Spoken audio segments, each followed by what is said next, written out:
सहना भवतु सहनौ भुनक्तु सह वीर्यङ्करवावहै तेजस्विनावधीतमस्तु मा विद्विषावहै। ओम शांति शांति शांति। हरि ओम श्री गुरुभ्यो नमः। हरि ओम। सच्चिदानंदरूपाय विश्वोत्पत्त्यादिहेतवे तापत्रय विनाशाय श्रीकृष्णाय वयं नमः। जन्माद्यस्य यतोऽन्वयात् इतरतश्चार्तेष्वभिज्ञस्वराट् तेने ब्रह्म हृदाय आदिकवये मुह्यन्ति यत्सूरये तेजो वारिमृदां यथा विनिमयो यत्र त्रिसर्गो मृषा धाम्ना स्वेन सदा निरस्तकुहकं सत्यं परं धीमहि। धर्मप्रोञ्जितकैतवोऽत्र परमो निर्मत्सराणां सतां वेद्यं वास्तवमत्र वस्तु शिवदं तापत्रयोन्मूलनं। श्रीमद्भागवते महामुनिकृते किं वा परैरीश्वरः सद्यो हृद्यवरुध्यतेऽत्र कृतिभिः शुश्रूषुभिस्तत्क्षणात् निगमकल्पतरोर्गलितं फलं सुखमुखातमृतद्रवसंयुतं पिबत भागवतं रसमालयं मुहुरहो रसिका भुवि भावुकाः।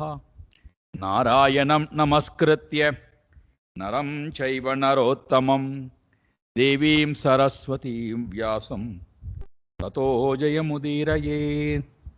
देवीं सरस्वतीं व्यासं ततो जयमुदीरयेत्।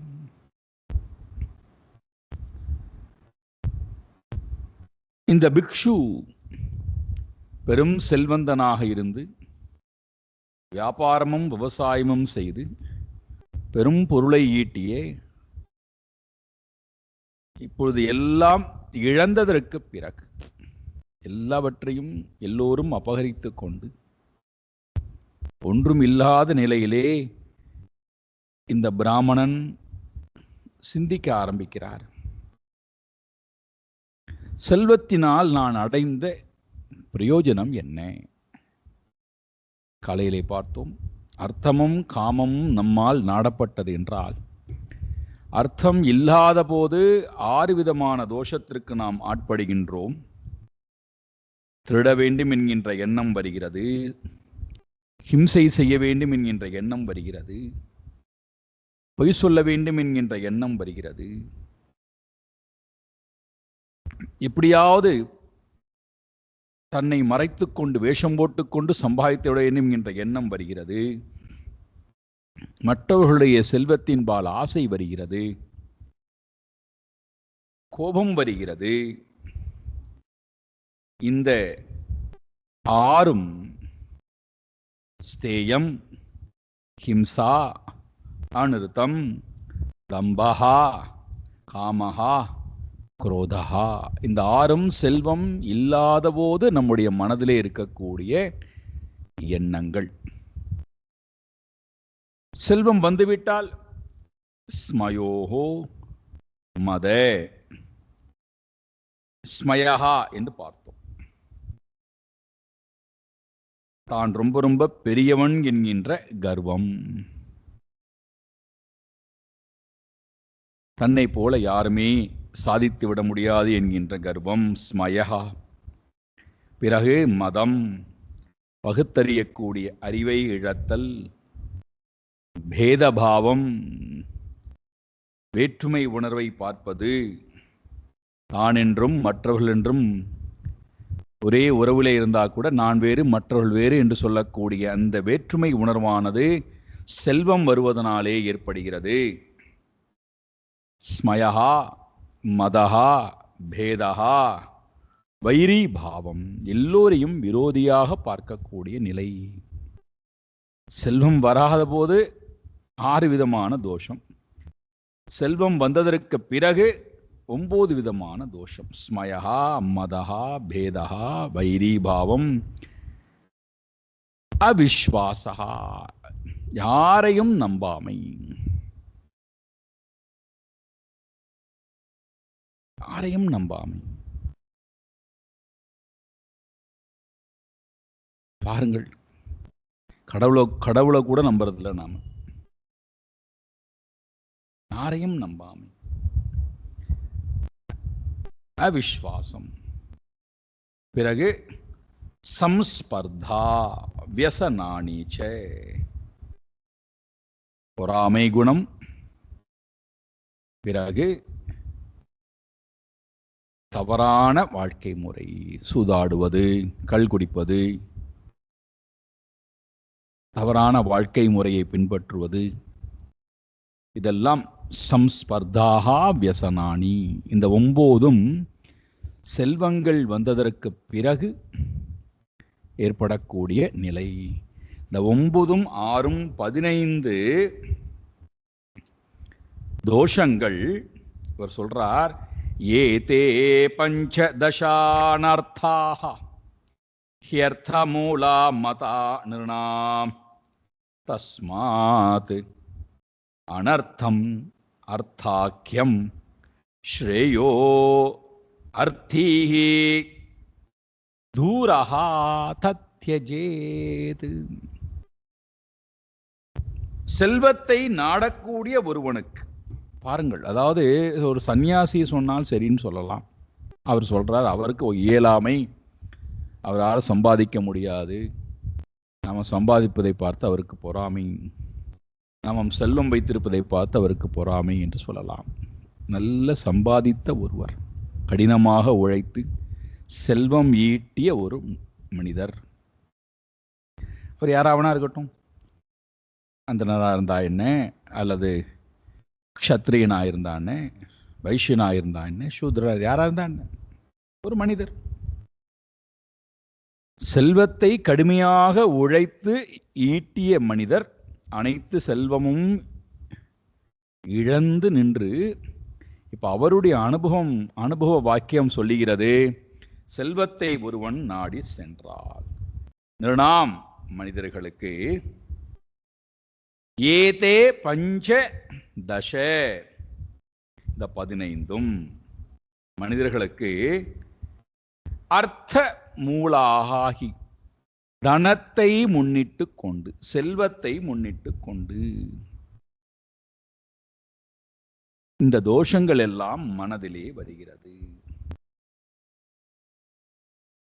அது என்ன செய்கின்றதாம்? அர்த்த மூலாகி அனர்த்தாகா மதாகா. அது மனதிலே எப்பொழுதுமே அமைதியில்லா தன்மையை, நிறைவற்ற தன்மையை, நரகம் என்று சொல்லக்கூடிய அனுபவத்திலேயே நம்மை வைத்திருந்து, நம்ம பஜகோவிந்தத்தை பார்த்தோம் அல்லவா, அர்த்தம் அனர்த்தம் பாவய நித்யம் நாஸ்தி தத சுக க்லேஷः சத்யம் புத்ராத் அபி ஜன பாஜாம் பீதிஹி சர்வத்ரைஷா விஹிதா ரீதிஹி. நம்முடைய மனசுல எப்பொழுதுமே இந்த 15ம் உட்கார்ந்து கொண்டிருக்கும். அது நம்மை விட்டு போகவே போகாது. இதுதான் உண்மையிலேயே அனர்த்தம். இந்த எண்ணங்கள் இறைவனை நோக்கி நம்மை போக விடாது, சாஸ்திரத்தை கேட்க விடாது, குருவிடத்திலே போய் சரணம் அடைய விடாது, சத்சங்கத்துக்கு போக விடாது, இறைவனை தொழ விடாது, உபாசனை செய்ய விடாது. அப்புறம் என்னது? பாவனம், அபியுதயம், நிஸ்ரேயசம் அப்படின்னு 3 சொல்றோம் அல்லவா. உடல் தூய்மைக்காக, மன தூய்மைக்காக செய்யக்கூடிய சாதனம் பாவனம். அபியுதயம் மன தூய்மைக்காக, மன ஒருமுகப்பாட்டுக்காக செய்யக்கூடிய சாதனம். நிஸ்ரேயசம் என்று சொல்லக்கூடியது மோட்சத்திற்கு உண்டான சாதனம். இந்த மூன்றையும் செய்ய விடாமல் இருப்பது அர்த்தம் மூலம், அர்த்தத்தை காரணமாக கொண்டு.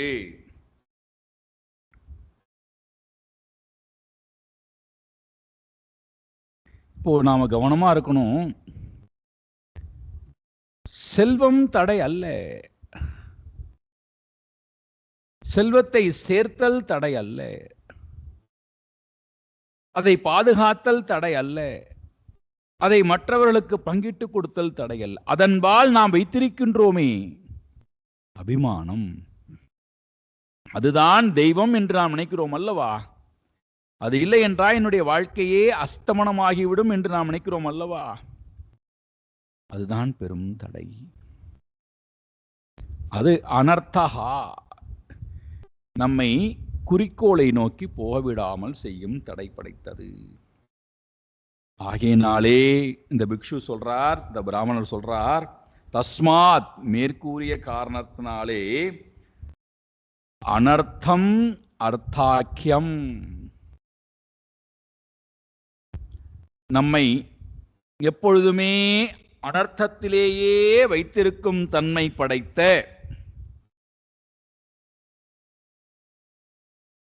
எப்பொழுதுமே நரகத்திலேயே வைத்திருக்கக்கூடிய தன்மை படைத்த காரணத்தினாலே அர்த்தாக்கியம், செல்வம் என்று சொல்லக்கூடிய பெயர் கொண்ட அர்த்தாக்கியம், செல்வம் என்று சொல்லக்கூடிய பெயர் கொண்டிருக்கக்கூடிய அந்த பொருள்களை ஸ்ரேயசே அர்த்தி, ஒருவேளை நீ ஸ்ரேயஸை விரும்பினால், ஸ்ரேயார்த்தி ரொம்ப அழகான சொல். யாருக்காவது குழந்தைகளுக்கு பெயர் வைக்கணுமா எடுத்துக்கலாம். ஸ்ரேயார்த்தி, ஸ்ரேயஸை, யாராவது அர்த்தி, ஸ்ரேயார்த்தி, ஸ்ரேயஸை விரும்பினால். ஸ்ரேயஸ்னா என்னது? என்னை தவிர வேறு எது ஒன்றையும் அடையாத நிலைதான் ஸ்ரேயஸ். ஸ்ரேயஸ் என்பது என்னது? என்னை தவிர மற்றது எல்லாவற்றையும் அடைவது. என்ன வேதனை பாருங்கள். ஸ்ரேயஸ் என்பது என்னை தவிர எதுவும் இல்லா தன்மை. பிரேயஸ் என்பது என்னை தவிர எல்லாவற்றையும் அடைவேன், என்னை அடைய மாட்டேன்.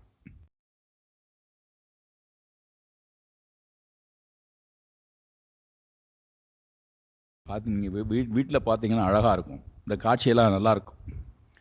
உழைக்கக்கூடிய ஜீவன் எல்லோருக்காகவும் உழைக்கிறது, எல்லோருடைய நன்மைக்காகவும் உழைக்கிறதுன்னு இது நினைத்து கொண்டிருக்கிறது. அதான் பகவானுடைய மாயா, எக்ஸலண்ட் மாயா. இது கடினமாக உழைத்து, என் மனைவிக்காக உழைக்கிறேன், அம்மா அப்பாவுக்காக உழைக்கிறேன், குழந்தைகளுக்காக உழைக்கிறேன், சமூகத்திற்காக உழைக்கிறேன்னு இது உழைச்சுட்டே இருக்கு. அனுபவிக்கக்கூடிய ஜீவன்கள் இந்த உழைக்கக்கூடிய ஜென்மத்தை பற்றி கொஞ்சம் கூட கவலைப்படுறதில்லை, சிந்திக்கிறது கூட இல்லை. அது அனுபவிச்சுட்டே இருக்கு. அனுபவிக்கக்கூடிய ஜென்மங்கள் பன்மை, அதற்காக உழைக்கக்கூடிய ஜீவன் ஒன்னே ஒண்ணுதான். சரி, இந்த உழைக்கின்ற ஜீவன் அனுபவிப்பதற்கு நேரத்தை கொடுக்கின்றதா என்றால் நேரமே இல்லை. அனுபவிக்கக்கூடிய ஜென்மங்களுக்கு உழைக்க நேரம் இருக்காடான்னா, எங்களெல்லாம் உழைக்க முடியாதப்பா, நாங்கள் அனுபவிக்க வேணா செய்கிறோம். உழைக்கக்கூடிய ஜென்மத்திற்கு அனுபவிக்க நேரமும் இல்லை, விருப்பமும் இல்லை. அனுபவிக்கக்கூடிய ஜென்மங்களுக்கு அப்போ ஒன்று பிரேயஸ், ஒன்று ஸ்ரேயஸ். உதாரணத்துக்கு அது உழைத்தால்தான் ஸ்ரேயஸ் மேன்மை நினைக்கிறது, இது இன்பத்தை அனுபவித்தால்தான் ஸ்ரேயஸ் என்று நினைக்கிறது. என்னை தவிர ஏதாவது அடையப்பட்டால் அது அத்தனையும் பிரேயஸ், சிற்றின்பங்கள். என்னை தவிர எதையுமே அடையாமல் இருந்தால் அதுதான் ஸ்ரேயஸ். அதனால்தான் ரமண மகர்ஷி உள்ளது 40ல் அழகான ஒரு அனுபவத்தை சொல்றார். தன் நிலையில் நிற்றல் அதுவாமே. தன் நிலையில் நில்லுங்கிற. தன்னை தவிர உள்ள நிலைகளிலே போய் நின்றால் அதெல்லாம் அனர்த்தம். தன் நிலையில் நிற்றல், தன் சொரூபத்தில் நிற்றல் தலையாமே. அதுதான் மேன்மையானது, சிரேஷ்டம். அதுதான் அடைய வேண்டியது.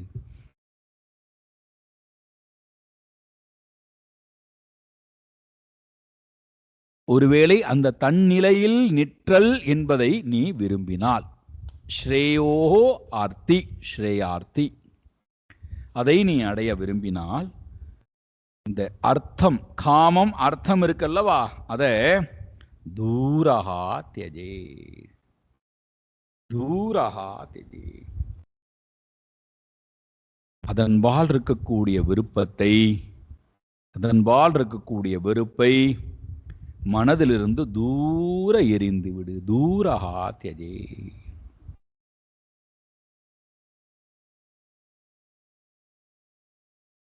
சொல்லுவது யாரு? மறுபடியும் ஞாபகம் வச்சுக்கணும், எல்லாவற்றையும் அனுபவித்த ஒருவர்.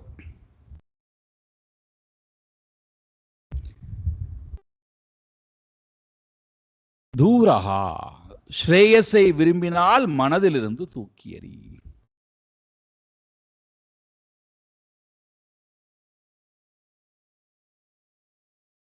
மனசுல கேள்விதான் வரணும். இதெல்லாம் கேட்ட உடனே வரணும். வரலன்னா நம்ம சிந்திக்கலேன்னு அர்த்தம்.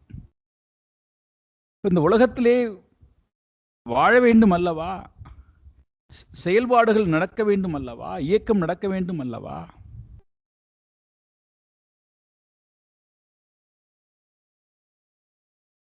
அது நடக்கும்.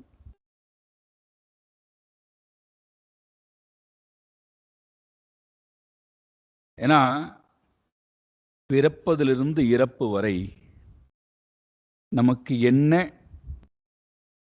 நடக்க வேண்டும் என்று எழுதப்பட்டுள்ளதோ அது நடந்தே தீரும். யாரும் அதை தடுக்க முடியாது. கடவுளே வந்தாலும் எந்த சக்தியால் எனக்கு நடக்கக்கூடாதுன்னு ஒன்று இருந்ததுன்னா, நீங்க என்ன பிரயத்தனப்பட்டாலும், என்ன பரிகாரங்கள் செய்தாலும் அது நடக்கவே நடக்காது. யாருடைய சகாயம் இருந்தாலும் சரி, நடக்கக்கூடாது என்று இருந்தால்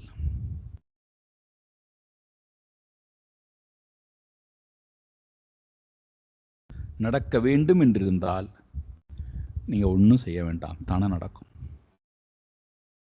நமக்கு இதுல ஆழ்ந்த பற்றுதல் தேவை, நம்பிக்கை தேவை. அதனால தான் இங்க என்ன போட்டுட்டார்? ஸ்ரேயோஹோ அர்த்தி, மேலான பேரின்பத்தை அடைய விரும்பினால் என்றால், உன்னை நீ அடைய விரும்பினால் தூரஹா தியஜேத், தூக்கி எறி, அத்தனையும் துறந்து விடு. இந்த இடத்திலே துரத்தல் என்பது ஞாபகம் வைத்துக் கொள்ளுங்கள்.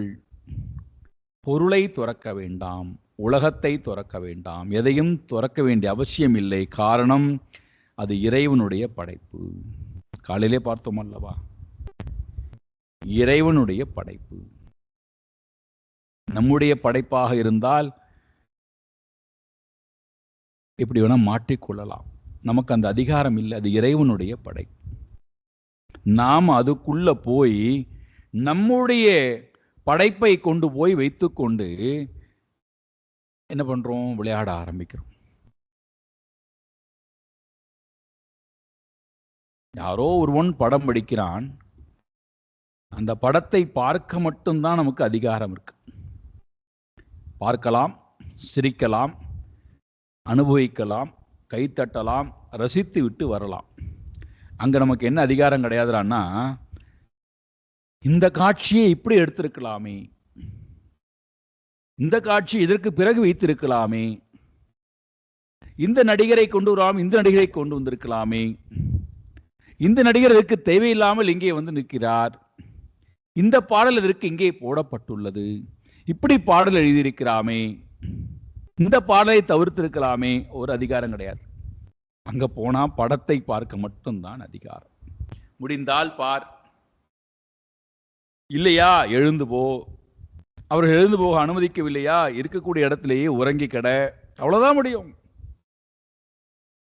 அதே போல இந்த உலகத்துக்குள்ளே வந்த நாம் ஒரு பெரிய இறைவனுடைய படைப்பு என்பது ஒரு பெரிய சித்திரம். அந்த படைப்புல நாம நம்முடைய விருப்ப வெறுப்பை கொண்டு போய் இவர்களை ஏன் படைத்தான், இந்த இடத்துல இவர்கள் ஏன் வந்தார்கள், இப்படிப்பட்ட அனுபவம் எனக்கு ஏன் வந்தது, நான் ஏன் இங்கே வந்து பிறந்தேன், நான் ஏன் இந்த காட்சியை பார்க்கிறேன், நான் ஏன் இவர்களோட பழகுகின்றேன், நான் ஏன் இந்த துக்கத்தை அனுபவிக்க வேண்டும், நான் ஏன் இந்த சுகத்தை அனுபவிக்க வேண்டும், நான் ஏன் இவர்களோட வாழ வேண்டும், ஒரு அதிகாரம் கிடையாது. வேண்டுமானால் வாழ், இல்லை என்றால்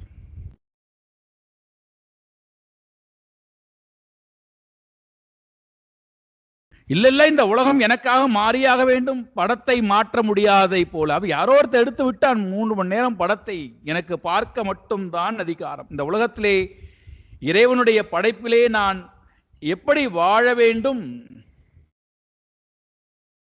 என்பதுதான் கையில் கொடுக்கப்பட்டிருக்கே தவிர அதை மாற்றுவதற்கோ, எனக்கு ஏற்ப அதை வளைத்துக் கொள்வதற்கோ, அதை விட்டு விட்டு ஓடுவதற்கோ எனக்கு எந்த அதிகாரமும் இல்லை. இப்படிப்பட்ட மனைவியை எனக்கு ஏன் கொடுத்தான், இப்படிப்பட்ட கணவனை எனக்கு ஏன் கொடுத்தான், இப்படிப்பட்ட குழந்தை எனக்கு ஏன் கொடுத்தான், இப்படிப்பட்ட அம்மா அப்பாவை எனக்கு ஏன் கொடுத்தான், இப்படிப்பட்ட சம்பந்தி எனக்கு ஏன் கொடுத்தான்.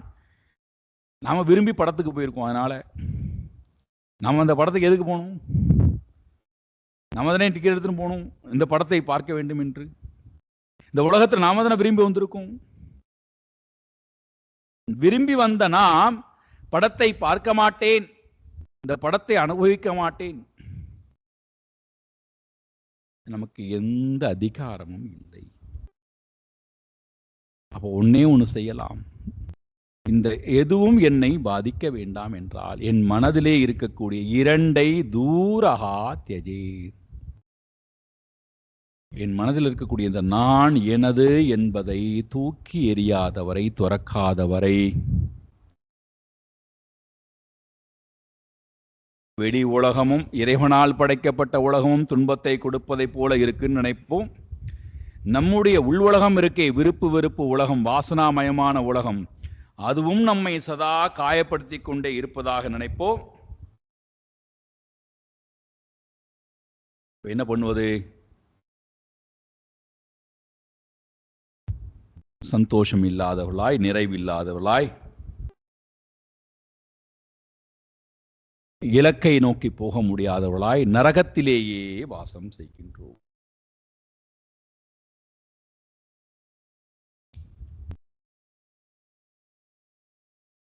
இதெல்லாம் மனசுல நினைத்து பார்க்கிறார் இந்த பிக்ஷு. செல்வம் இருக்கிற வரைக்கும் எல்லோரும் நம்மை மதித்தார்கள். செல்வம் போய்விட்டது என்று தெரிந்ததற்கு பிறகு அண்ணன்கிற உறவு துண்டிக்கப்படுகிறது, அக்கா தங்கை தம்பிங்கிற உறவு துண்டிக்கப்படுகிறது, மனைவி கணவன்கிற உறவு துண்டிக்கப்படுகிறது, தாய் தந்தைங்கிற உறவு, பையன்கிற உறவு துண்டிக்கப்படுகிறது, நண்பர்கள் என்கின்ற உறவு துண்டிக்கப்படுகிறது. எல்லோரும் நண்பர்களாக உறவுகளாக இருந்தது எல்லாம் இப்ப சத்ருக்களாக மாறிவிடுகிறார்கள். எதன் முன்னிட்டு கொண்டு இந்த உறவெல்லாம் வந்ததோ அது போன உடனேயே எல்லா உறவுகளும்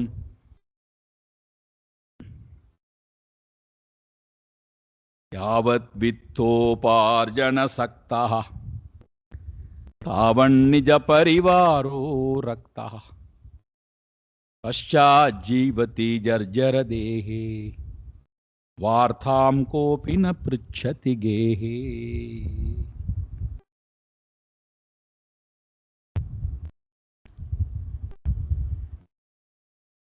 அதாவது ஏன் வேதாந்த அறிவு நமக்கு தேவை அப்படின்னா, நம்ம மனதுடன் வாழ்கிறோம். முக்கியமான ரகசியம். ஏன் வேதாந்த அறிவு தேவைடான்னா, மனதுடன் நாம் வாழ்கிறோம். அந்த மனது வாசனை மயமான மனது. அது இறைவனுடைய மனமாக இருந்தால் ஒரு குழப்பம் இல்லை. ஆனால் அந்த மனசில் இப்போ என்ன பண்ண, நிறைய வாசனையை சேர்த்து வச்சுட்டோம். வெறுப்பினாலே நிறைய வாசனைகளை சேர்த்து வச்சிருக்கோம். அந்த வாசனையோட கூடிய மனம் நம்மை தொடர்ந்து செயலாற்றவே தூண்டுகிறது, செயலிலேயே கொண்டு தள்ளுகிறது. பாருங்களேன், ஏன் செயல் செய்கிறாய், ஏன் தொடர்ந்து செயல் செய்து கொண்டே இருக்கிறாய் அப்படின்னு நீங்க மனசுல கேட்டா, மனது சொல்லுகிறது, எனக்கு இதெல்லாம் இல்லையே, இதெல்லாம் வேண்டுமே, அதற்காக நான் செயலை செய்கிறேன். இதெல்லாம் எனக்கு கிடைத்தாக வேண்டும். குழந்தை இல்லை, குழந்தை கிடைத்தாக வேண்டும். மனைவி இல்லை, மனைவி கிடைத்தாக வேண்டும். கணவன் இல்லை, கணவன் கிடைத்தாக வேண்டும்.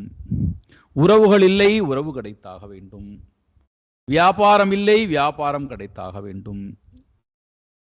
வேலை இல்லை, வேலை கிடைத்தாக வேண்டும். வீடு இல்லை, வீடு கிடைத்தாக வேண்டும். தொடர்ந்து செயலாற்றிக்கொண்டு, பணம் இல்லை, பணம் கிடைத்தாக வேண்டும். நல்ல ஆரோக்கியம் இல்லை, ஆரோக்கியம் கிடைத்தாக வேண்டும். தொடர்ந்து செயலாற்றிக் கொண்டே இருக்கிறாயே மனமே, உனக்கு என்னத்தான் வேணும்டான்னா, இல்லை இல்லை இல்லை இல்லை இல்லை, ஆகையினாலே இதெல்லாம் வர வேண்டும் வர வேண்டும். சரி, வந்ததுக்கு பிறகு செயலாற்றாமல் இருக்கலாம் அல்லவா? உடனே இந்த மனம் சொல்லுகிறது, வந்தது எல்லாம் குறைபாடு உடையதாக இருக்கு, குறைவை நிவர்த்தி செய்வதற்காக நான் வேலை செய்கிறேங்கிறது. முதல்ல இல்லை என்பதனால வேலை செஞ்சேன், இப்போ குறையை நிவர்த்தி செய்வதற்காக நான் வேலை செய்கிறேன். இந்த வீடு கிடைக்கவில்லை என்பதற்காக நான் வேலை செய்த வீடு கிடைத்து விட்டு, இந்த வீடானது நிறைய குறைபாடுடன் இருக்கிறது, ஆகையினாலே இந்த குறைபாட்டை சரி செய்வதற்காக நான் வீட்டுடன் போராடுகிறேன். வேலை கிடைக்கவில்லை நினைத்தேன், வேலை கிடைத்து விட்டு இந்த வேலையானது குறைபாடு உடையதாக இருக்கு, அதனால குறையை நிவர்த்தி செய்வதற்காக வேலையை தேடிக்கொண்டிருக்கிறேன், வேலை செய்கிறேன். இப்போ ஒன்று கிடைத்ததற்கு பிறகு அதுல குறைபாடு இருக்கு, அதை சரி செய்வதற்காக ஒரு வேலை, மறுபடியும் ஒரு வேலை செய்து கொண்டே இருக்கிறேன். சரி, நிவர்த்தி செய்து விட்டாய், குறைபாட்டை நிவர்த்தி செய்து விட்டாய், மறுபடியும் எதற்கு வேலை செய்கிறாய்? குறைபாட்டை நிவர்த்தி செய்து விட்டேன், ஆனால் அது எனக்கு ஏற்ற மாதிரி நன்மை கொடுப்பதற்காக இப்ப நான் வேலை செய்யணும்.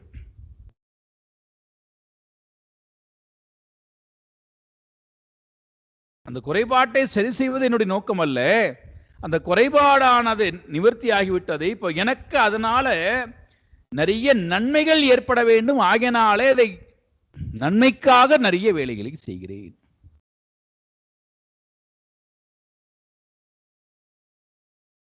அப்போ தொடர்ந்து இந்த அர்த்தம் என்ன செய்கிறது அப்படின்னா, நம்மை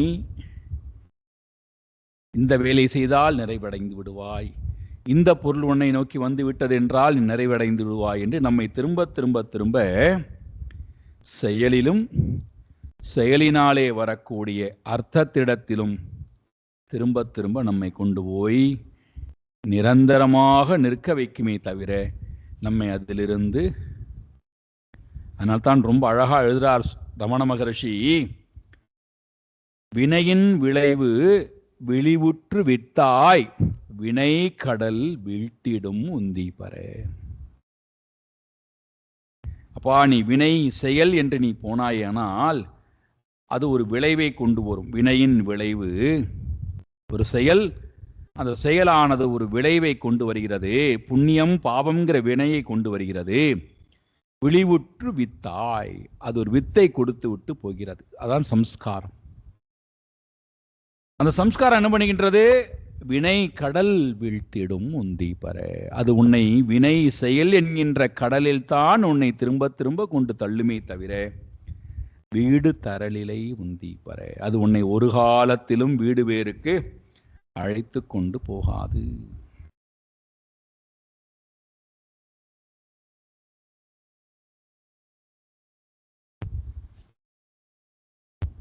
இதையெல்லாம் சிந்தித்து பார்க்கிறாராம்.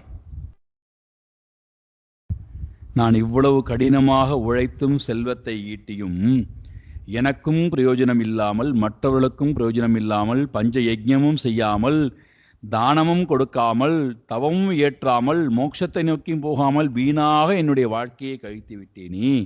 இப்ப என் செல்வமும், நான் சேர்த்த செல்வமும் என்னிடம் இல்லையே.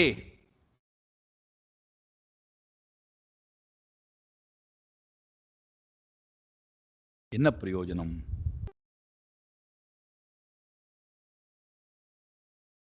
இதனால என்ன ஆயிடுத்துறான்னா, ஆயுள் போவது கூட தெரிவது இல்லை.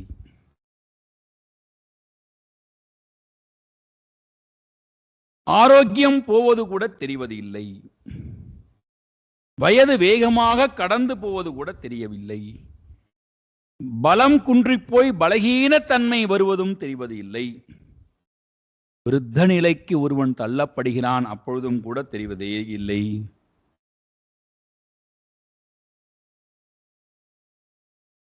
இதெல்லாம் இருந்தும், இதெல்லாம் கண்கூடாக பார்த்தும் மனமானது அர்த்தத்தையே பிடித்துக் கொண்டு, அனர்த்தமான சிந்தனை உடைய மனம், உண்மையை நோக்கி வர மறுக்கின்ற மனம்,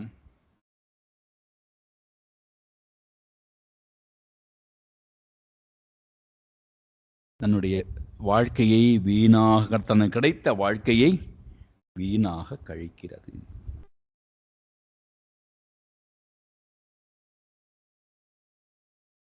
இதெல்லாம் அனுபவபூர்வமாக தெரிந்து கொண்ட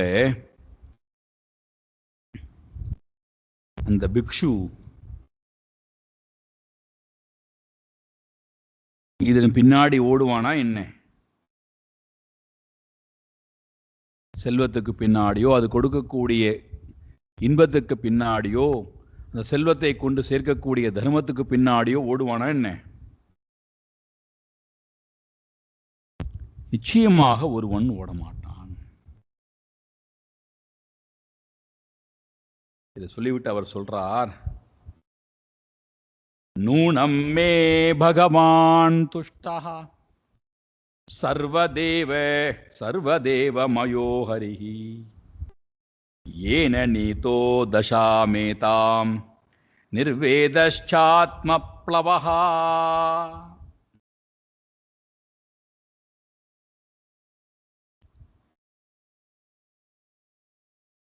இந்த வைராக்கியமானது என்னிடத்திலே இப்பொழுது ஏற்பட்ட காரணத்தினாலே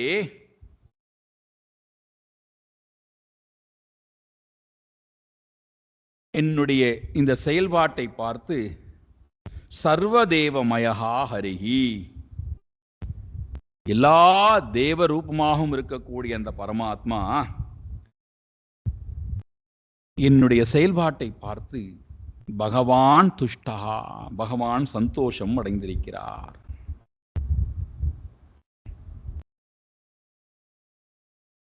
இந்த சந்தோஷத்தினுடைய வெளிப்பாடு என்னவென்றால், ஆத்மனஹா நிர்வேதம், என்னுடைய மனமானது இப்பொழுது நிர்வேதம் என்று சொல்லக்கூடிய வைராக்கியத்தை அடைந்திருக்கின்றது.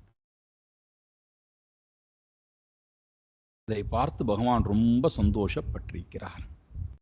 இந்த வைராக்கியம் எவ்வளவு பெரிய சாதனம் அப்படின்றால்,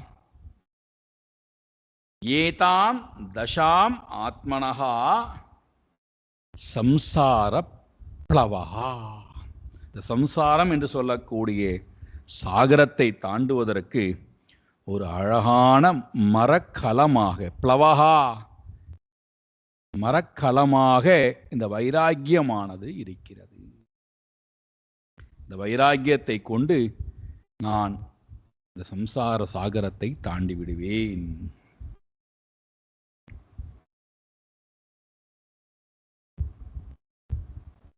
வைராக்கியம் எங்கே வருகிறதோ அங்கே பக்தி பிறக்கிறது. எங்கே பக்தி பிறக்கிறதோ அங்கே ஞானம் பிறந்தே ஆக வேண்டும். எங்கே ஞானம் பிறக்கிறதோ அந்த ஞானம்தான் மோட்சம்.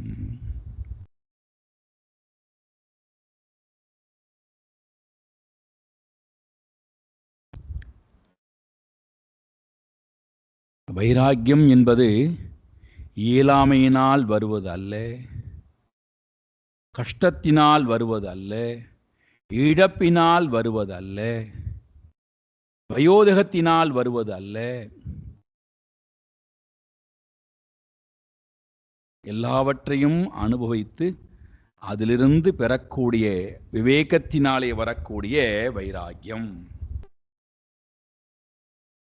அவர் சொல்றார், இது நாள் வரை நான் வீணாக காலத்தை கழித்து விட்டேன், இப்பொழுது எனக்கு வைராக்கியம் வந்துவிட்டது. இந்த வைராக்கியத்தை கொண்டு நான் மீதி இருக்கக்கூடிய காலத்தை நான் வாழப்போகிறேன். எப்படி? ஆத்மனி சித்தகா, என் மனதிலேயே நான் சந்தோஷம் உடையவனாய் நான் வாழப்போகிறேன். நான் மீண்டும் போய் எங்கே நான் விழ தயாராக இல்லை என்றால் அகில ஸ்வார்த்தே அப்ரமத்தஹா.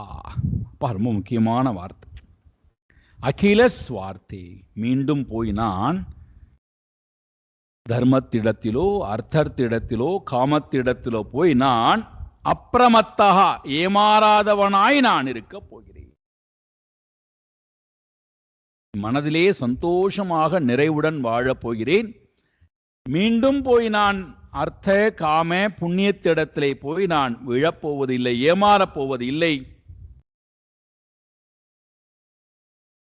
அதனால்தான் இந்த ரொம்ப அழகான இடம் இது, ரொம்ப சிந்திக்க வேண்டிய இடம் இது. எப்பொழுது நாம் ஸ்ரேயஸ் என்று சொல்லக்கூடிய செயல்பாட்டுக்கு போய்விட்டோமோ அப்பொழுது இந்த அர்த்தம் காமம் புண்ணியம் இதற்காக செயல்பாடுகள், அது கொடுக்கக்கூடிய நிலை, அது கொடுக்கக்கூடிய பலன் இருக்கு அல்லவா, அது எவ்வகையிலும் நம்மை ஏமாற்றாது. நாம் அதில் போய் விழவும் மாட்டோம், அது எவ்வளோ பெரிய விஷயமாக இருந்தாலும்.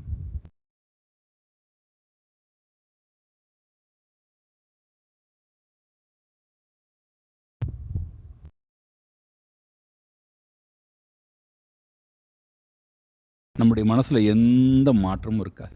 துல்லிய நிந்தாகா ஸ்துதிஹி மௌனி சந்துஷ்டஹா ஏன கேனசித் அனிகேதஹா ஸ்திரமதிஹி பக்திமான் மே பிரியோ நரஹா. ஒரு மாற்றமும் மனசு நிம்மதி சந்தோஷமும் உள்ளுக்குள்ள ஆனந்தமா இருக்கான். வெளியில தர்மம் அர்த்தம் காமம் எவ்வளவு பெருசா இருந்தா என்ன, ஒருவருக்கு நன்மை இருந்தானே ஒருவருக்கு தீமை இருந்தானே, நம்மால் நம்ம எல்லோரும் புகழ்ந்தால் என்ன இகழ்ந்தால் என்ன, விதவிதமான பெரிய காரியங்கள் நடந்து கொண்டிருந்தால் காரியம் நடக்காமல் இருந்தால் என்ன, அர்த்தத்திடத்திலோ காமத்திடத்திலோ புண்ணியத்திடத்திலோ அப்ரமத்தகா ஏமாறாதவனாய் நான் இருக்கப் போகிறேன் மீதி உள்ள காலத்திலே.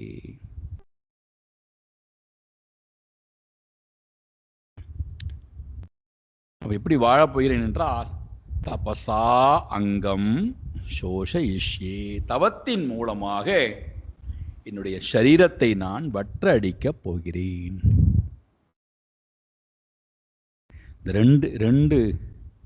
ரெண்டு சாதனை இப்ப நம்ம காமிச்சிருக்காரு. ஒன்று பூர்ண வைராக்கியம், இந்த வைராக்கியத்தின் மூலமாக மீதி இருக்கக்கூடிய காலத்திலே தன்னுடன் தான் வாழ்தல், தன்னுடைய சொரூபத்துடன் ஆனந்தமாக வாழ்தல். அப்ப அசத்துக்கள் தன்னை துன்புறுத்துவார்களே, நிச்சயமாக எல்லா கஷ்டமும் வருமே, வரும். எல்லோரும் நம்முடைய பாதையை தடுப்பார்களே, நிச்சயமாக தடுப்பார்கள். ஏளனம் செய்வார்களே, செய்வார்கள்.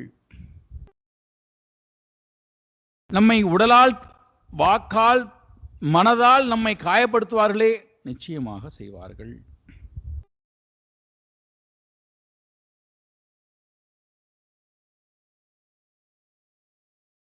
நம்ம அதனால தான் அபிமானம் கொள்றதுனால தான் இந்த அகங்காரம் நம்ம பார்த்தோம் அல்லவா. அந்த செல்வத்தினால் வரக்கூடிய 16 தோஷத்தில் 9 தோஷம் செல்வம் வந்ததுக்கு பிறகு உண்டான தோஷம் வர்றதுனால தான் நம்ம போய் அதுக்குள்ளே மறைஞ்சு உட்காண்டுக்கிறோம். அந்த மதம், அந்த பேதம், அந்த குரோதம், அதிலவே மறைஞ்சு உட்காண்டுக்கிறோம். நம்மளை யாரும் எதுவும் சொல்லிவிடக்கூடாது.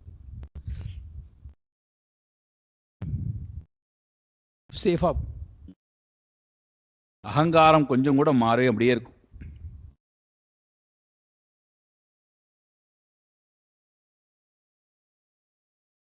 ஸ்ரேயஸை விரும்பினால்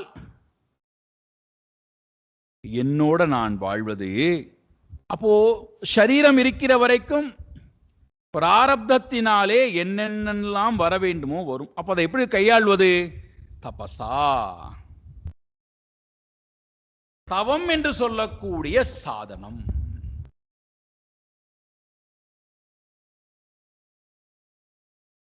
தவம் என்று சொல்லக்கூடிய அங்கம் சாதனத்தின் மூலமாக ஷரீரத்தை சோஷயிஷ்யே வற்ற செய்ய போகின்றேன். எதை? அபிமானத்தை, அகங்காரத்தை, விருப்பு வெறுப்பை, எல்லாவற்றையும் வற்ற செய்ய போகின்றேன். வாசனைகளை வற்ற செய்ய போகின்றேன். இதை சொல்லிட்டு அவர் சொல்றார், நான் இந்த காரியத்தில் இறங்கிட்டேன். தத்ரமான அனுமோதேஹே தேவாஹா தேவாஹா திரிபுவனேஸ்வராஹா முகூர்த்தேன பிரம்மலோகம் கட்வாங்கஹா சமசாதயத். இந்த விஷயத்திலே திரிபுவன ஈஸ்வரஹா, 3 லோகத்திலும் இருக்கக்கூடிய ஈஸ்வரர்கள் எல்லோரும், தேவர்கள் எல்லோரும் என்னை மாம் அனுமோதாத், என்னை அவர்கள் அனுகிரகிப்பார்கள். எல்லா தேவர்களும் என்னை முன்னோக்கி போக வேண்டும் என்று அனுகிரகம் செய்வார்கள். அதில் எந்த சந்தேகம் எனக்கு இல்லை என்று சொல்லிவிட்டு, கட்வாங்கன் என்று சொல்லக்கூடிய அரசன் முகூர்த்தேன, ஒரு முகூர்த்த நேரத்துக்குள்ளே எப்படி பிரம்மலோகத்தை அடைந்தானோ வைராக்கியத்தினாலே, அதே போல நானும் வைராக்கியத்தின் மூலமாக அந்த பிரம்ம லட்சணத்தை அடையப் போகின்றேன் என்று சொல்லிவிட்டு, இந்த அவந்தி தேசத்தில் இருக்கக்கூடிய இந்த அந்தனர் பிக்ஷுவாக மாறிவிட்டார். இத்யபிப்ரேத்ய மனசா, இவ்வாறு எண்ணிக்கொண்டவராய், அவந்தியோகோ துஜசத்தமாகா, இருபிறப்பாளர்களிலேயே உத்தமமாக இருக்கக்கூடிய பிறவி, இந்த பிராமண பிறவியை அடைந்தவராய், உன்முச்யே ஹிருதய கிரந்தீன் சாந்தோ பிக்ஷு அபூன்முனிஹி. அவந்தி தேசம் என்று சொல்லக்கூடிய தேசத்திலே இந்த பிராமணோத்தமனாக இருக்கக்கூடிய மனிதர் ஹிருதய கிரந்தீன், தன்னுடைய ஹிருதயத்திலே கிரந்தி முடிச்சாக இருக்கக்கூடிய அகங்காரம், மமகாரம் என்று சொல்லக்கூடிய 2 விதமான முடிச்சுகளை விட்டவராய், உன்முச்சிய விட்டுவிட்டு, விட வேண்டியது 2 தான். திரும்ப திரும்ப திரும்ப நீங்கள் வேற எதையும் விட வேண்டாம். நாம் அது எதுவும் நமக்கு சொந்தமானதல்ல. விட வேண்டியது இந்த நான் எனது, நான் எனது. ஹிருதய கிரந்தி அதுதான் பெரிய கிரந்தி, முடிச்சு அதுதான். நம்மை கட்டி வைத்திருக்கக்கூடிய கிரந்தி எதிரானது நான் எனது. வேற யாரும் நம்மளை பிடிச்சு வைக்கல, எதுவும் நம்மளை பிடிச்சு வைக்க. நான் எனது என்பது இருக்கிறதுனால தான் நம்மால ஆழ்ந்த உறக்கத்துக்கு போக முடியல. பாருங்கள், உங்களுக்கு ப்ராக்டிக்கல் எக்ஸ்பீரியன்ஸ் கொடுக்கணும்னா, இந்த நான் எனது என்பது இருக்கிறதுனால தான் நம்மால உறங்க முடியல. எதுல நான் எனது? நான் எனதுங்கிற சரீரம், எனதுங்கிற உணர்வு, எனதுங்கிற அனுபவங்கள், எனதுங்கிற சிந்தனம், இந்த ரெண்டும் இருக்கிற வரைக்கும் பாருங்களேன், நம்மால் ஆழ்ந்த உறக்கத்துக்கு போக முடியவில்லை. இந்த நான் போன உடனேயே எனது தேகம், எனது சிந்தனம், எனது எண்ணங்கள் எல்லாம் போயிடுது. எங்க போச்சு? நான் போனோடனே எல்லாம் போயிடுது. ஆழ்ந்த உறக்கத்தில் இருக்கும் நாம்.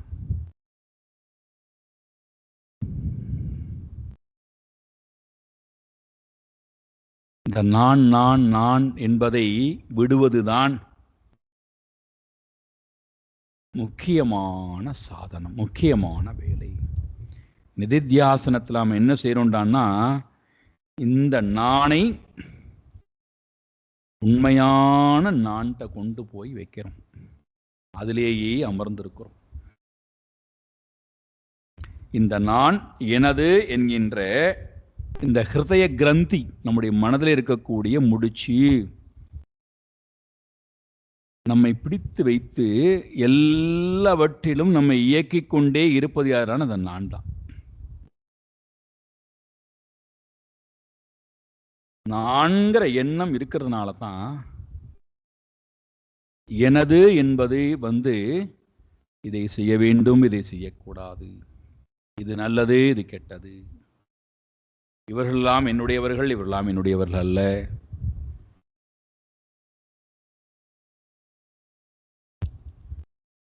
இந்த ஹிருதய கிரந்தி அதை விட்டு விட்டு இப்போ விட்டுட்டாராம் இந்த பிக்ஷு. நான் எனது என்பதை விட்டு, நான் எனது போனோடனே அவருக்கு என்ன வந்துருத்தான் ஹிருதயத்தில்? சாந்தஹா, பேர் அமைதியை அடைந்தவராய். பேர் அமைதி. நம்ம விட்டு பார்க்கணும். நான் எனது என்பதை விட்டுட்டு தனியா இருந்து பார்க்கணும். எப்பெல்லாம் நமக்கு பதற்றம் வருகிறதோ, பயம் வருகிறதோ, கவலை வருகிறதோ, அல்லது பெரிய கடமை, இதுதான் நான் செய்ய வேண்டிய கடமை, அது இதுன்னு சொல்லிட்டு இன்னும் பிதற்றோம் அல்லவா, அதெல்லாம் வரும்போது கொஞ்சம் தனித்து நின்று பார்க்கணும். இந்த நான் எனதுடன் சேராமல் இருந்து பார்க்கணும்.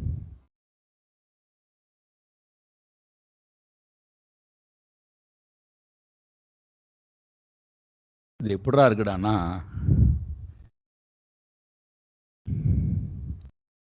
குழந்தைகளுக்கு எல்கேஜியோ யூகேஜியோ அல்லது முதல் நிலையில் இருக்கக்கூடிய குழந்தைகளோ அல்லது 2வது வகுப்பு 3வது வகுப்புன்னு சொல்லிட்டு வரிசையாக போகிறோம் அல்லவா, அந்தந்த காலகட்டத்தில் அந்த குழந்தை மேடை ஏறி ஏதோ செய்ய போகிறது, பேசப் போகிறதோ, பாடப் போகிறதோ, ஆடப் போகிறதோ, அல்லது நடித்து காட்டப் போகின்றதோ, அல்லது மற்றவர்களோட சேர்ந்து தன்னுடைய பங்களிப்பை கொடுக்க போகின்றதோ, அல்லது வாத்தியங்களை தனியாக இசைக்கப் போகின்றதோ, ஏதோ ஒரு தன்னுடைய கலை அந்த குழந்தை மேடை ஏறி காட்டுதல் என்றால், கீழே இருந்து கொண்டு இந்த தாயும் தகப்பனும் இவர்கள் அந்த குழந்தை செய்வதற்கு முன்பாக செய்ய ஆரம்பித்து விடுவார்கள். அங்கம் முழுக்க பார்த்தீங்கன்னா அந்த குழந்தை என்ன சினிமா அதை இவர்கள் செய்து கொண்டிருப்பார்கள் உட்காண்டு கொண்டு. அது பேசுறதுக்கு முன்னால் இவர்கள் பேசுவது, அது ஒருவேளை ஆடணும்னா இவர்கள் எங்கே ஆடுவது. அந்த குழந்தை அந்த செயல்பாடை செய்து முடிக்கின்றவர்கள் இவர்கள் இங்கே செய்து கொண்டிருப்பார்கள். காரணம், நான் எனது குழந்தை. அந்த குழந்தை செஞ்சு முடிச்சுட்டு கீழே வந்ததற்கு பிறகு மற்ற குழந்தைகள் என்ன செய்கிறது என்பதை பற்றி கிஞ்சித் அளவும் கவலை இல்லை, அதை பார்க்கவும் விருப்பம் இல்லை. அந்த குழந்தை ரொம்ப பிரமாதமாக செய்யட்டுமே, ஈடுபாடு கிடையாது. அந்த குழந்தை ஒருவேளை கஷ்டப்பட்டது என்றால் உதவி செய்ய வேண்டுமே, அந்த உணர்வும் கிடையாது. காரணம் என்ன? அந்த குழந்தையை பற்றி எனக்கு விருப்பமும் இல்லை, அந்த குழந்தையிடத்தில் விருப்பம் இல்லை. அதனால் இந்த குழந்தை என்ன செய்தாலும் சரி, நன்மை செய்தாலும் தீமை செய்தாலும் எனக்கு எந்த பாதிப்பும் இல்லை. காரணம், அது என்னுடைய குழந்தை இல்லை. இப்போ தனித்திருந்து கொண்டு பார்க்கிறேன். இப்போ எந்த பாதிப்பும் இல்லை. அதே இது இங்கே வந்தபோது நான் எனது குழந்தை, அப்போ நானும் சேர்ந்து பரிதவிக்கின்றேன், நானும் சேர்ந்து உற்சாகப்படுகின்றேன், நானும் சேர்ந்து மோகப்படுகின்றேன். அந்த குழந்தைக்கு பாராட்டு என்றால் அது ஏதோ தனக்கு கிடைத்த மாதிரி ஒரு பாராட்டு, அந்த குழந்தைக்கு ஒரு அவமானம் என்றால் தனக்கு கிடைத்ததை போன்ற அவமானம். என்ன இழிவான செயல் பாருங்கள்! என்னையே காயப்படுத்தி விட்டார்கள்.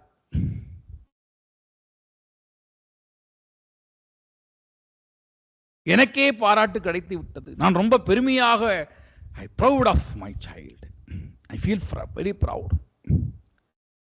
நான் எனது என்பது ஒரு பெரிய தடை நம்முடைய மனதில் இருக்கக்கூடிய அமைதியை அபகரிப்பதற்கு.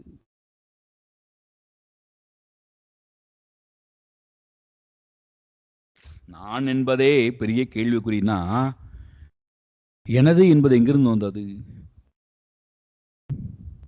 கஸ்துவம் கோஹம் குதாயாதஹ காமே ஜனனி கோமே தாதஹ இதி பரிபாவய சர்வம் அசாரம் விஸ்வம் த்யக்த்வா ஸ்வப்ன விசாரம்.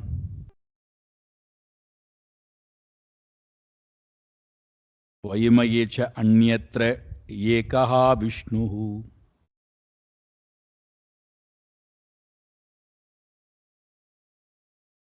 எல்லா இடத்திலும் ஒரு பொருள் இருக்குன்னா அதை பார்க்காம நான் எனது.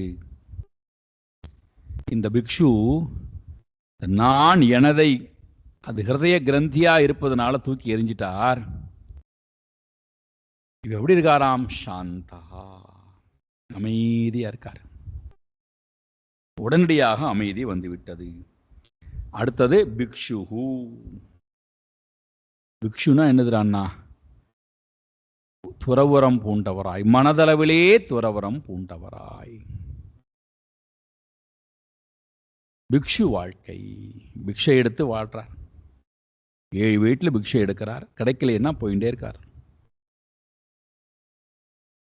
என்ன கிடைக்கிறதோ எதிர்ச்சாலாப சந்துஷ்டா துவந்த்வாதியோ தீதோ விமத்சரா சமசித்தா வசித்தவா வசித்தௌச்சே கிருத்வா அப்பீன நிபத்தியதே.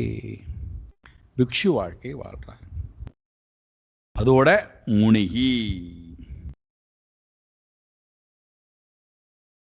மௌன வாழ்க்கை, மௌன விரதம் என்பது இவருடைய வாழ்க்கை முறையாக இருக்கின்றது. மனதில் நான் எனது என்பதை தூக்கி எறிந்து விட்டார். பூர்ண அமைதி வந்துவிட்டது. சந்நியாசம் மேற்கொண்டவராய், மௌன விரதம் மேற்கொண்டவராய் தன்னுடைய வாழ்க்கையை வாழ்றார். அப்போ இவருடைய மனசுல இப்போ ஒன்றும் இல்லை, எந்த சிந்தனமும் இல்லை. பிக்ஷை எடுத்துக்கொண்டு போயிட்டே இருக்கார். நான் நான் நான் எப்பேற்பட்டவன், என்னால் இவர்கள் அறியப்பட வேண்டியவர்கள், இவர்களால் நான் அறியப்பட வேண்டியவன் என்று எதுவும் இல்லாத, எந்த அபிமானமும் இல்லாதவராக இவர் போயிட்டே இருக்கார். இப்போ இவருக்கு ஏற்கனவே கிரகஸ்த வாழ்க்கை வாழ்ந்து அதனால் நிறைய அனுபவங்களை எல்லாம் பெற்றதற்கு பிறகு வயோதிகம் வேற வந்து விட்டதா. தம் வை பிரவயசம் பிக்ஷு அவதூத மசஞ்சனாஹ திருஷ்ட்வா பரியபவன் பத்ர பஹ்பிஹி பரிபூதிபிஹி. இப்போ வயதும் முதிர்ந்தவராக இருக்கின்றார், பிக்ஷுவாக இருக்கின்றார். ஆகையினாலே அவருக்கு உடலிலும் வயோதிகம், ஷரீரத்திலும் வஸ்திரத்திலும் அழுக்குடைய வஸ்திரம் உடுத்தி கொண்டிருக்கின்றார். இந்த துறவி தம் பிக்ஷு திருஷ்டுவா, எல்லோரும் பார்க்கிறார்கள். அவர்களை பார்த்துவிட்டு எல்லோரும் சேர்ந்து அவரை நிந்தனை செய்ய ஆரம்பிக்கிறார்களாம். யார் அவர்கள்? அசஞ்சனாகா. சஜ்ஜனாகா நல்ல மக்கள், அசஜ்ஜனாகா நல்ல அல்லாத மக்கள். தன்னால் இப்படி ஒரு வாழ்க்கை வாழ முடியலை என்றால், அமைதியான வாழ்க்கையை வாழ முடியவில்லை என்றால், மற்றவர்களை காயப்படுத்தி துன்பத்தை அனுபவித்து துன்பத்தை கொடுத்து கொண்டுதான் வாழ வேணுங்கிற வாழ்க்கை முறை. செல்வத்தை சம்பாதிக்கணும் இல்லையா? செல்வம் சம்பாதிக்கும் போது 6 விதமான தோஷம் பார்த்தோம் இல்லையா? அப்படிப்பட்ட வாழ்க்கை வாழக்கூடியவர்கள் இவரை பார்த்து, இந்த வாழ்க்கை முறையை பார்த்து, பஹ்வீபிஹி பரிபூதிபிஹி பரி அபவன், அவரை எப்படியெல்லாம் அவமதிக்க முடியுமோ அந்த முறையிலெல்லாம் அவரை அவமதிக்கிறார்கள். எல்லா வகையிலும் அவரை அவமதிக்கிறார்கள். ஒரு சாரார் எப்படி அவரை அவமதிக்கிறார்களாம்? அவர் மௌன விரதம் வேற இருக்கார் இல்லையா? ஒரு பிக்ஷுவா வேற இருக்கார், அவதூத்ரா வேற இருக்கார். அதனால அவர்கிட்ட போய் அவருடைய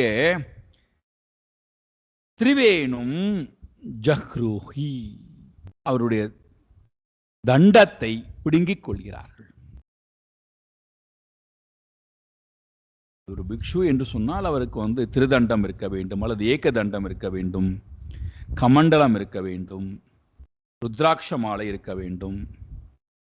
இதெல்லாம் அவருக்கு லட்சணங்கள். இப்போ இவர் மௌனவிரதம் இருக்கார், ஆயனாலே தண்டத்தை பிடுங்கிக் கொள்ளுதல், அவரை கடினமான வார்த்தைகளால் நிந்தித்தல்.